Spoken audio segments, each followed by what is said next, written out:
Guys, आज हम CPC का ऑर्डर 6 स्टार्ट करने जा रहे हैं, जिसमें कि प्लीडिंग हम पढ़ेंगे। इसका मीनिंग क्या होता है इसको हम समझेंगे, इसके ऑब्जेक्ट्स को कवर करेंगे, इसके कुछ फंडामेंटल रूल्स हैं उसको हम कवर करेंगे इस वीडियो में। So let's start the video. Pleading में होता क्या है कि प्लेंट और रिटन स्टेटमेंट होता है। जब हम कोई सूट फाइल करते हैं तो एक एप्लीकेशन हम कोर्ट में देते हैं, जिसके अंदर हमारा कॉज ऑफ एक्शन होता है, या रिटन स्टेटमेंट देते हैं जिसके अंदर हम अपना जवाब लगाते हैं, जिसके अंदर हम अपने सारे मटेरियल फैक्ट्स को डालते हैं, जिसमें सब कॉज ऑफ एक्शन लिखे होते हैं। ये जो एप्लीकेशन हम कोर्ट में देते हैं इसे कहते हैं प्लीडिंग। अब ये डिपेंड करता है कि किसके नज़रिए से हम देख रहे हैं। प्लेंटिफ के पॉइंट ऑफ व्यू से उसको कहा जाता है प्लेंट, या फिर डिफेंडेंट के पॉइंट ऑफ व्यू से उसको बोला जाता है रिटन स्टेटमेंट। अगर मैं प्लेंटिफ हूँ तो वो प्लेंट हुआ मेरा जो एप्लीकेशन जो मैंने कोर्ट में दिया है। अगर डिफेंडेंट हूँ, मैं जवाब लगा रही हूँ उसमें, तो वो रिटन स्टेटमेंट बोला जाएगा, उसको रिटन स्टेटमेंट कहा जाएगा।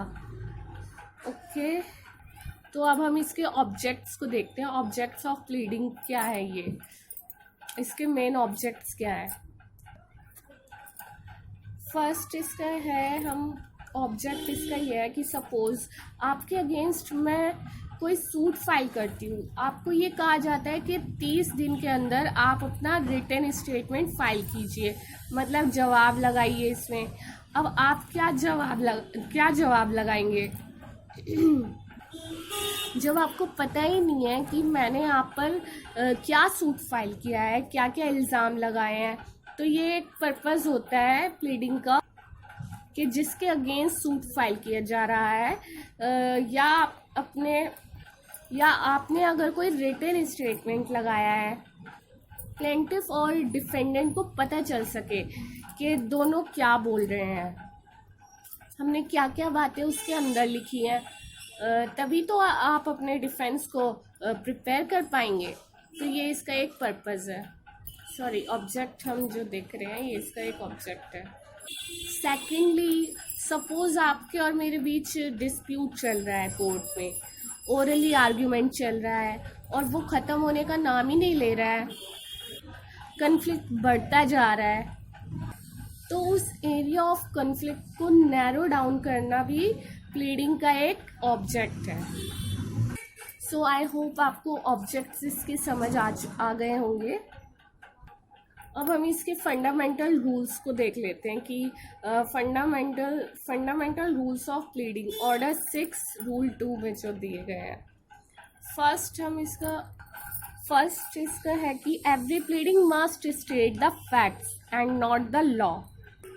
इसका मतलब है कि आप अपने प्लीडिंग के अंदर सिर्फ फैक्ट्स को स्टेट करेंगे, लॉ को नहीं। इट मीन्स इसके अंदर आप अपने तक बातें रखेंगे, कानून की बातें नहीं करेंगे। सपोज प्लीडिंग के अंदर आप ये चाहते हैं कि कोर्ट आपको टेम्पररी इंजंक्शन ग्रांट करे, तो आप उसके अंदर क्या पॉइंट लिखेंगे, जिस ग्राउंड के ऊपर आप चाहते हैं कि कोर्ट आपको इंजंक्शन ग्रांट करे। आप ये नहीं लिखेंगे कि टेम्पररी इंजंक्शन सीपीसी के ऑर्डर 39 के अंदर है, जो इशू किया जाता है इस सिचुएशन पे। ये सब आपको लिखने की कोई ज़रूरत नहीं है कि जब कोई व्यक्ति को आपको रोकना हो या कुछ करवाना हो, ये सब चीज़ें आपको उसमें लिखने की ज़रूरत नहीं है। जो ग्राउंड्स हैं आपके जिस पर आप चाहते हैं आपको टेम्पररी इंजंक्शन मिले, आप सिर्फ वो लिखेंगे। मतलब आपको सिर्फ फैक्ट लिखना है, ओनली फैक्ट्स के बारे में बात करना है। जो भी क्वेश्चन ऑफ फैक्ट है आप उसको प्लीड कर सकते हैं, जैसे कि कोई कस्टम हो गया, यूसेज हो गया। क्वेश्चन ऑफ फैक्ट आप प्लीड कर सकते हैं किसी के इंटेंशन को लेके कि उसकी इंटेंशन थी या नहीं थी, उसने नेग्लिजेंस में किया, ये क्वेश्चन ऑफ फैक्ट है, आप इसको प्लीड कर सकते हैं। इसका सेकंड फंडामेंटल रूल है every pleading must state all the material facts and material facts only. For example कोई एक आदमी है दिल्ली से पंजाब गया। अब इसके दिल्ली से पंजाब जाने तक के बहुत सारे फैक्ट्स हो सकते हैं कि वो ट्रेन में बैठा, कहाँ उतरा, कहाँ नहीं उतरा, क्या खाया क्या नहीं खाया। तो आपको वहाँ पे सिर्फ मटेरियल फैक्ट लिखना है, ये सब बातें नहीं लिखती हैं। ओनली मटेरियल फैक्ट लिखें कि वो दिल्ली से पंजाब गया, कितनी तारीख को गया, किस टाइम गया, बस सफिशिएंट है। कहाँ उतरा, कहाँ नहीं उतरा, क्या खाया क्या नहीं खाया, लाइन में लग के टिकट लिया या आगे से जाकर टिकट लिया, ये चीज़ें आपको लिखने की कोई ज़रूरत नहीं है, सिर्फ मटेरियल फैक्ट्स लिखें। अब मटेरियल फैक्ट्स क्या होते हैं ये समझिए। एक केस था उद्धव सिंह वर्सेस माधव राव इंडिया का, जिसके अंदर बताया गया है कि मटेरियल फैक्ट्स क्या होते हैं। इसमें ये बताया गया है कि मटेरियल फैक्ट्स वो फैक्ट्स होते हैं जिसमें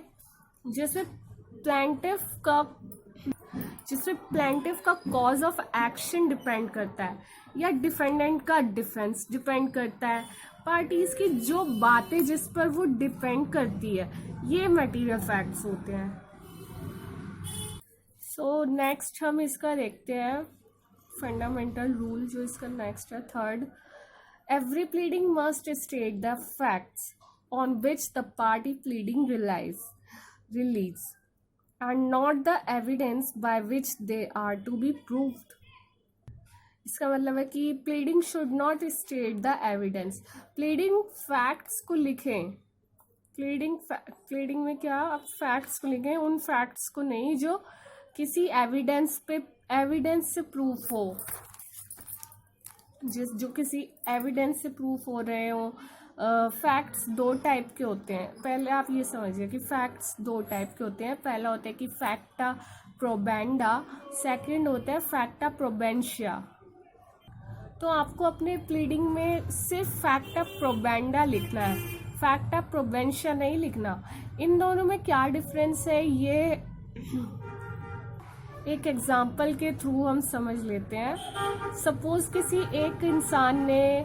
किसी एक आदमी ने एक लाइफ इंश्योरेंस पॉलिसी ली हुई है।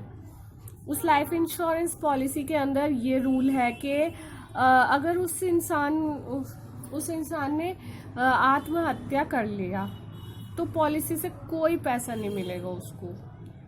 तो अगर आपको प्लीडिंग लिखना है तो प्लीडिंग में आप क्या लिखेंगे कि उस इंसान ने आत्महत्या किया। आप ये नहीं लिखेंगे कि उस इंसान ने 2 दिन पहले एक गन खरीदी थी और 1 महीने से वो बहुत ज़्यादा डिप्रेस्ड था। इट मीन्स आप एक एविडेंस की तरह प्रूव कर रहे हैं कि उसने एक गन खरीदी, उस इंसान ने आत्महत्या की। ये फैक्ट प्रोवेंड, मतलब ये आपको नहीं उसमें ये बताना कि उसने एक गन खरीदी और वो डिप्रेशन में था, डॉक्टर के गया। ये सब चीज़ जो आप प्रूफ कर रहे हैं एविडेंस के तौर पे, आपको ये सब नहीं करना। आपको फैक्ट प्रोबेंडा लिखना है अपने उसमें, और वो क्या है कि उस आदमी ने आत्महत्या की। ये है फैक्ट प्रोबेंडा। उस व्यक्ति ने गन खरीदी, डिप्रेशन में था, डॉक्टर के गया। ये सब क्या हो गया, फैक्टा प्रोबेंशिया हो गया।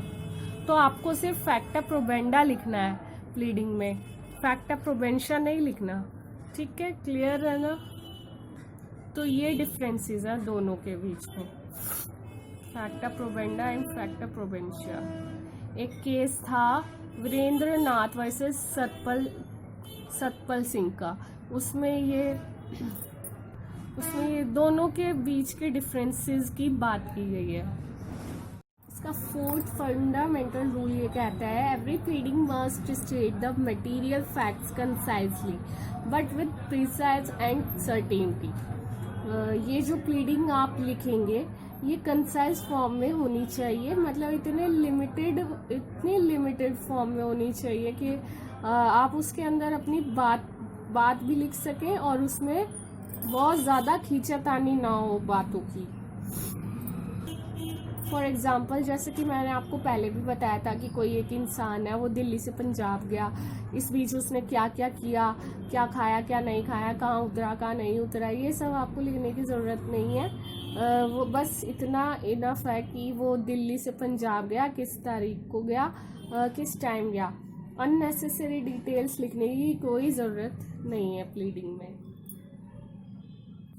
तो ये है इसके फंडामेंटल रूल्स। आई होप कि आपको समझ आ गए होंगे। सो अब आप इसको अच्छे से पढ़ लीजिएगा और thanks for watching my video. Please like and subscribe my channel. Thanks.